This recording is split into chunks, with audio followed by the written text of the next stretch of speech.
Facebook closes a hole in group data access. U.S. authorities seek to reassure Congress and the public concerning the security of election infrastructure.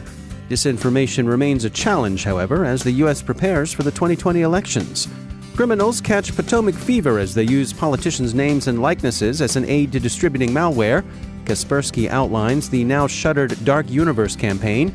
And Nikkei America loses millions to a BEC scam. And good dogs go after bad guys' data storage devices.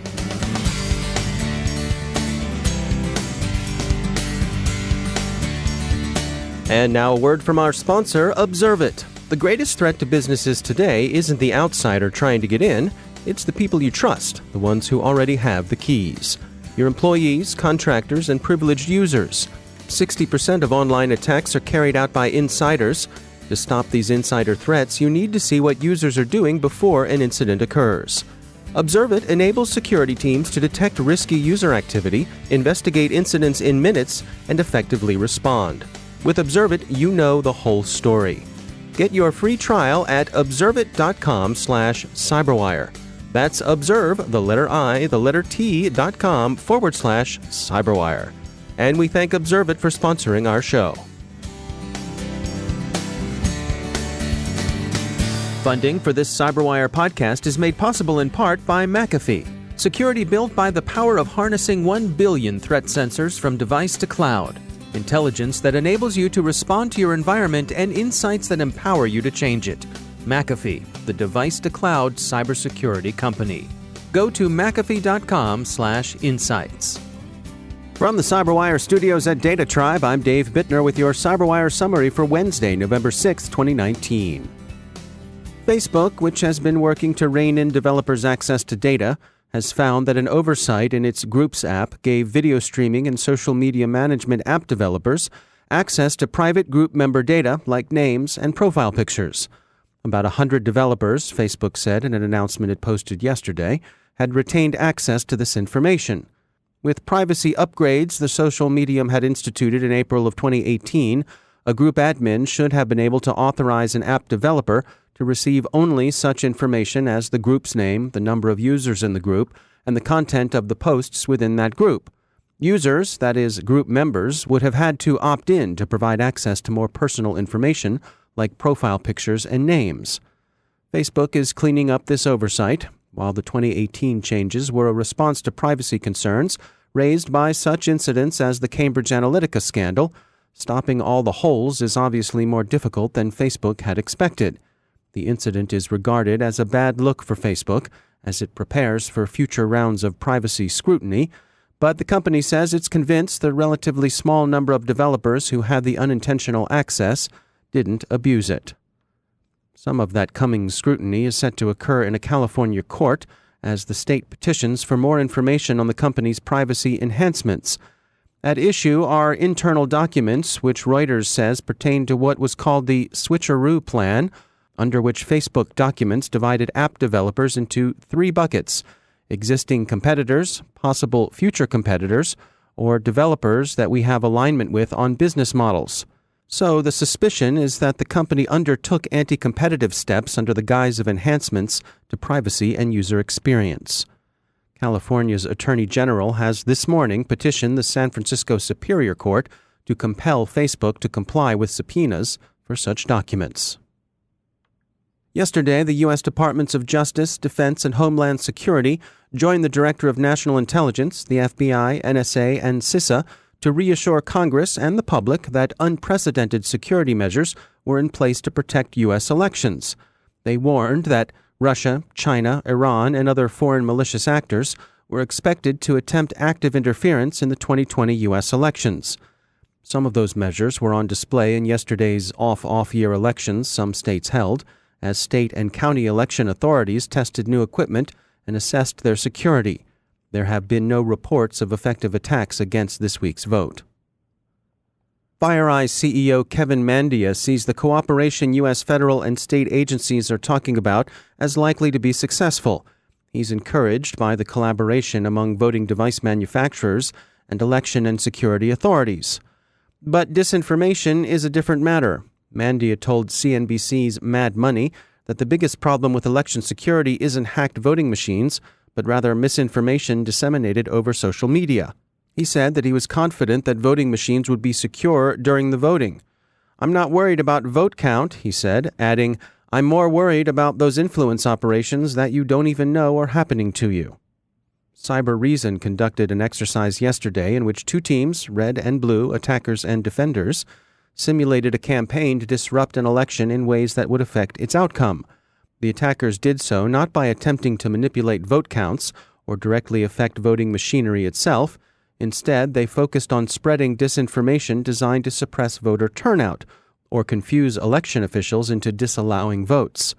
This would seem consistent with other assessments security experts have offered. Vice reports that disinformation relative to the 2020 U.S. elections is already flooding social media, but a great deal of that disinformation is homegrown and seems firmly in the mainstream of scurrilous electioneering that's gone on since the first seriously contested presidential campaign, the 1800 contest between John Adams and Thomas Jefferson. Fool, hypocrite, criminal, tyrant, weakling, atheist, libertine, coward, and so on. A lot of that slanging was as lurid and specific, as rich in specious detail, as anything woofed or tweeted today. Jefferson even hired a specialist to supervise the slander. Of course, social media have an immediacy and powers of amplification unknown to the two principal authors of the Declaration of Independence. Vice quotes calls for social media to take action against domestic political disinformation the way they have against foreign influence operations, and in particular call for fact-checking and content moderation.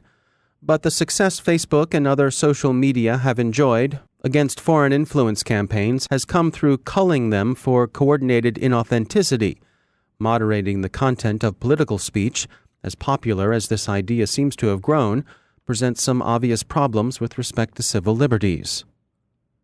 Not all politically themed campaigns are necessarily concerned with politics. Cisco's Talos unit describes how some of them aren't connected with politics at all, except insofar as politicians' names and likenesses serve as clickbait and fishbait. Criminals are using political themes to help distribute ransomware, screen lockers, and remote access Trojans. The most popular politicians among the hoods are President Donald Trump and former Democratic presidential candidate Hillary Clinton. Our own Carol Theriault has been looking into the security of industrial control systems, the systems that are key components of the things that make civilized society possible. She files this report. So, Tripwire has recently issued some cybersecurity research focused on industrial control systems. These systems are like vital to our life, right? Things like power stations, electricity grids, and oil plants. Now, Tripwire's findings say that more than 90% of ICS security professionals, these are the people that look after these systems, are concerned about cyber attacks causing operational shutdown or customer impacting downtime. So I've invited Kristen Poulos, Vice President and General Manager of Industrial Cybersecurity at Tripwire, to highlight all the important factors that we need to know in this research. Kristen, thank you so much for joining us. Yeah, thank you for having me.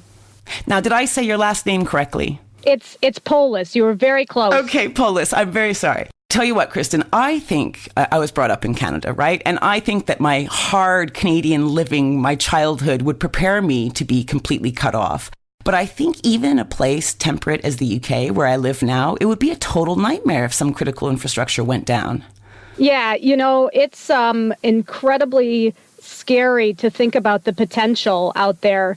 But what we were able to collect in the survey that we conducted was for 263 ICS security professionals, and they spanned a number of different industries. So think manufacturing and chemical and energy.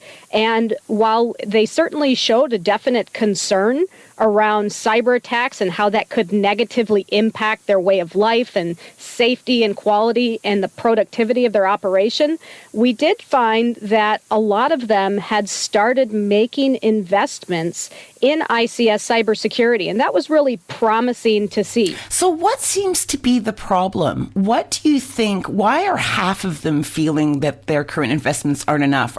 Do they see all these holes and it's just that the board don't care? Despite there being this high level of companies that have made some kind of investment in cybersecurity, only half of them think that their investments aren't enough. At first that's kind of promising to hear, right? Because it means that these organizations are thinking that cybersecurity isn't just a project, but rather it's a journey or a program that they need to maintain and sustain. But what maybe wasn't as good to hear was that almost 70% of those companies, those same companies, believe that it would take a significant industry event in order to convince their organizations to spend more. And so as a member of this community, that's very alarming to hear, because we don't want there to be a catastrophic event in order to convince the boards to spend this money. So basically what I'm hearing here is they are reluctant to make the investment. They need a huge catastrophic event to happen somewhere for them to pull up their trousers and go, ooh, okay, we really need to take this seriously. And it's the cybersecurity, those responsible for cybersecurity that you spoke to, that are actually sounding the alarm. That's exactly right. Scary stuff. What can we, the average Joe in the street, do with this information? Can we lobby, our representatives locally and provincially and statewide? Or absolutely. And as a matter of fact, the more that we can have local legislative bodies and state governments talking about this and talking about some basic cybersecurity compliance mandates, the more it can become common and widespread. We have a good example of this actually in North America, where NERC-CIP governs our North American utilities, and there is some level of cybersecurity that each entity needs to be able to meet. And so we found actually through this research that it was those individuals in the energy and utility worlds that seem to be the most aware and concerned. And I think that is because of the standard just drives awareness throughout those organizations. Well, hopefully this research will help drive awareness. And hey, who knows, maybe Tripwire should start a conference just with ICS security professionals coming together so that they can actually share ideas and share, plans on how they can actually limit their risk. That's a great idea. Collaboration in this space is so key. I mean, yes, sure. Yeah. We're all vendors and trying to make solutions that customers can buy. But really, at the end of the day, we're trying to make the world a safer place. Couldn't have said it better. Kristen Phyllis, thank you so much for joining us. Thank you very much. This was Carol Theriault for the CyberWire. Kaspersky yesterday published a study of a previously unremarked APT dark universe, which operated quietly between 2009 and 2017. The researchers see links between Dark Universe and script found in the Shadow Broker's 2017 Lost in Translation leak. The APT's victims are located, Kaspersky says, in Syria, Iran, Afghanistan, Tanzania, Ethiopia, Sudan, Russia, Belarus, and the United Arab Emirates. Both civilian and military organizations were targeted. The researchers think Dark Universe may have a connection to the Ita Duke campaign, which targeted Tibetan and Uyghur minorities in China. The researchers also think that Dark Universe shut down when its techniques were blown by the Shadow Broker's Lost in Translation leaks.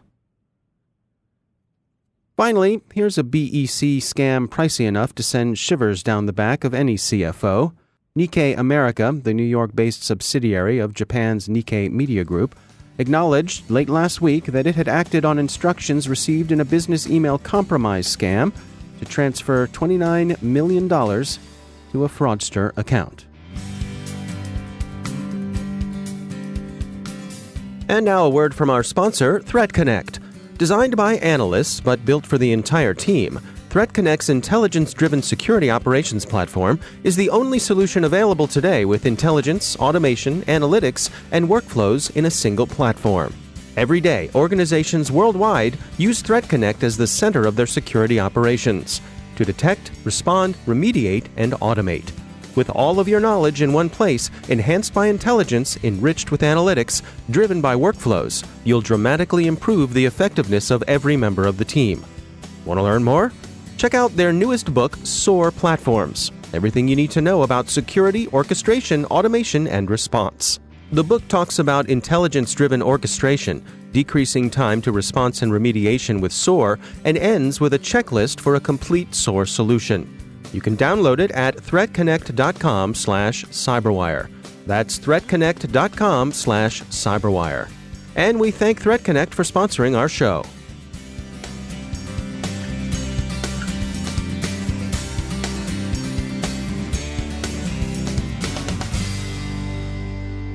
And I'm pleased to be joined once again by Justin Harvey. He's the Global Incident Response Leader at Accenture. Justin, it's great to have you back again. I wanted to touch base with you today about incident response, but specifically about automated incident response. Can you give us some insights there? Well, clearly, as an incident responder, I don't want to be replaced by a robot or automation, but it's very relevant to what we're seeing in the field with commercial and government entities today. When we look back a few years ago, where there wasn't as much automation, there were large security operations centers that were heavily dependent upon a steady stream of people. You bring them in as a level 1, you teach them how to do level 1 in the SOC. Then they work up and they get promoted to level 2, and they're using paper-based playbooks, and they know when an event comes in, oh, I need an alt-tab and I need to go to this screen and pull this additional information up and augment the data in order to pass it up to the next level. But what we are seeing in the field, and many large corporations and entities are seeing, is that is not sustainable. It's not sustainable because there are simply not enough people in the industry to fill all of these roles. And because of that, it creates a negative effect where you're always worried about, well, if I hire these people and I train them, are they going to leave? And then it becomes a retention problem. So one way to address that, and also one way to get your response times down, is to automate a lot of the rote steps that these lower level analysts are doing. And typically in the SOC pyramid, you've got a lot of level 1s, you've got fewer level 2s, and you've got even fewer level 3s. And what I'm talking about here for automated incident response is really targeting those level 1 and level 2 analysts. And the way that this is manifested is that, let's take a case study. Let's look at, we all know that command.exe should not be run from Internet Explorer. That's indicative of an attacker that is spawning a process from your browser.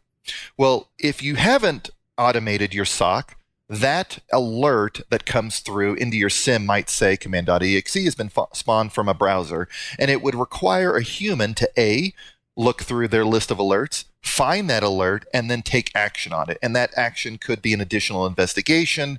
It could be quarantining that endpoint. It could even be killing that Internet Explorer process.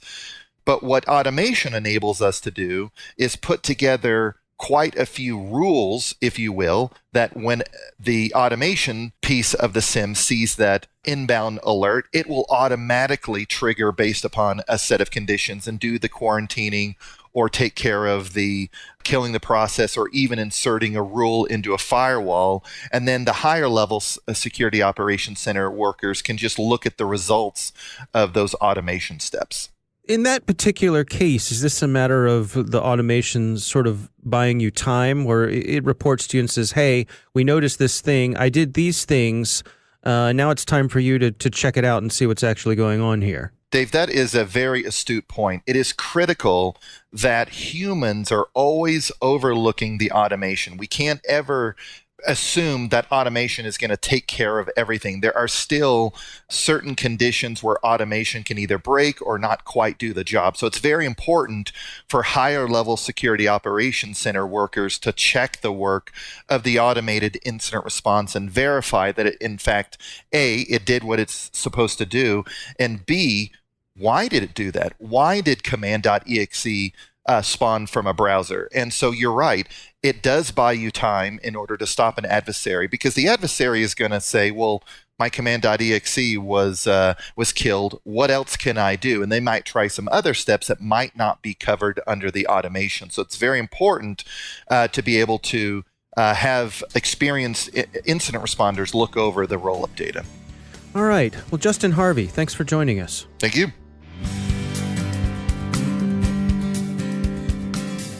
And that's the CyberWire. Thanks to all of our sponsors for making the CyberWire possible, especially our supporting sponsor, Observit, the leading insider threat management platform. Learn more at observit.com. The CyberWire podcast is proudly produced in Maryland out of the startup studios of Data Tribe, where they're co-building the next generation of cybersecurity teams and technology. Our amazing CyberWire team is Stefan Vaziri, Kelsey Bond, Tim Nodar, Joe Kerrigan, Carol Terrio, Nick Valecki, Bennett Moe, Chris Russell, John Petrick, Jennifer Iben, Peter Kilpie, and I'm Dave Bittner. Thanks for listening. We'll see you tomorrow.